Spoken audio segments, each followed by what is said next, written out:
आज का बाइबल वचन, मेरे परमेश्वर, मैं यहोवा के विषय में कहता हूँ, वह मेरा शरण स्थान और मेरा गढ़ है, मेरा परमेश्वर है और मैं उस पर भरोसा रखता हूँ। भजन संहिता 91:2।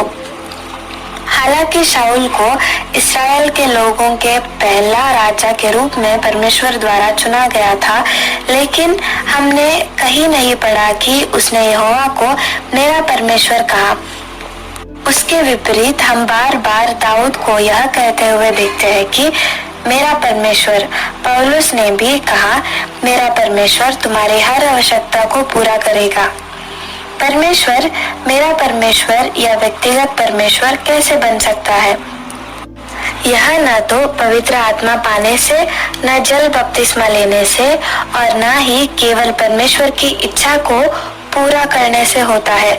यदि परमेश्वर को मेरा परमेश्वर बनाना है तो हम उनकी इच्छा को पूरी करने में प्रसन्नता महसूस करना चाहिए, जैसे कि लिखा है, हे परमेश्वर, मैं तेरी इच्छा को पूरा करने में प्रसन्न हूँ। भजन संहिता 40:8। आप परमेश्वर की इच्छा को पूरा कर सकते हैं, लेकिन अगर आप उसे प्रसन्नता से नहीं करते हैं तो परमेश्वर मेरा परमेश्वर नहीं बन सकता। जब आप उनकी इच्छा को पूरी खुशी और आनंद के साथ करते हैं तो सर्वशक्तिमान सर्वव्यापी परमेश्वर आपके व्यक्तिगत परमेश्वर बन जाते हैं। परमेश्वर को जानना और उसके विषय में जानना दोनों अलग बात है। हम परमेश्वर के वचन को पढ़ने या उपदेश सुनने से उनके विषय में जानते हैं, लेकिन जब हम परमेश्वर के साथ जीवन जीते हैं तब भी हमें उसे व्यक्तिगत रूप से जान पाते हैं। इसके लिए हम उनकी इच्छा को प्रसन्नता से पूरा करना होगा।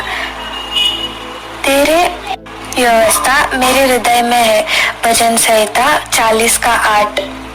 यदि हम उसकी इच्छा को खुशी से पूरा नहीं करते तो हम परमेश्वर को केवल अपने मन से जानेंगे, ना कि अपने हृदय से। जब हम परमेश्वर की इच्छा को पूरी खुशी के साथ पूरा करते हैं तो परमेश्वर हमसे प्रसन्न होता है। हमारी आराधना, प्रार्थना और स्तुति उससे प्रसन्नता लाती है।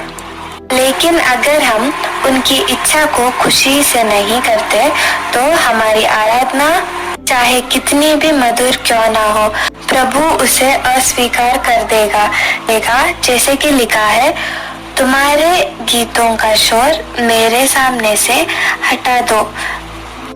आमोस 5:23। वह मेरा शरण स्थान है, मेरा गढ़, मेरा परमेश्वर। दानियल ने परमेश्वर की इच्छा को खुशी से पूरा किया, इसीलिए परमेश्वर उसका मजबूत किला बन गया। वह शेरों से नहीं डरा। वह कहा, मेरा परमेश्वर ने अपने दूतों को भेजा। यदि हम उनकी इच्छा को खुशी से नहीं मानते तो हम झूठे शरण में ही विश्वास करते रहेंगे। ओले तुम्हारे झूठे शरण स्थान को नष्ट कर देंगे। यशायाह 28:17। आनंद और खुशी के साथ परमेश्वर की इच्छा पूरी करने से ही हम जान पाएंगे कि वह सच्चा शरण स्थान है। यदि हम ऐसा नहीं करते तो एक दिन हमें एहसास होगा कि परमेश्वर हमारे लिए शरण स्थान नहीं है और हमारे सभी शरण स्थान केवल झूठे ही थे। मेरे शरण स्थान, मेरे विश्वास के परमेश्वर, मैं अपने आत्मा, प्राण और शरीर को पूरी तरह तुझे अर्पित करता हूँ। यदि आप वीडियो का पूरा विवरण चाहते हैं तो कृपया विवरण डिस्क्रिप्शन देखें और चैनल को सब्सक्राइब करें और नियमित रूप से वीडियो को फॉलो करें।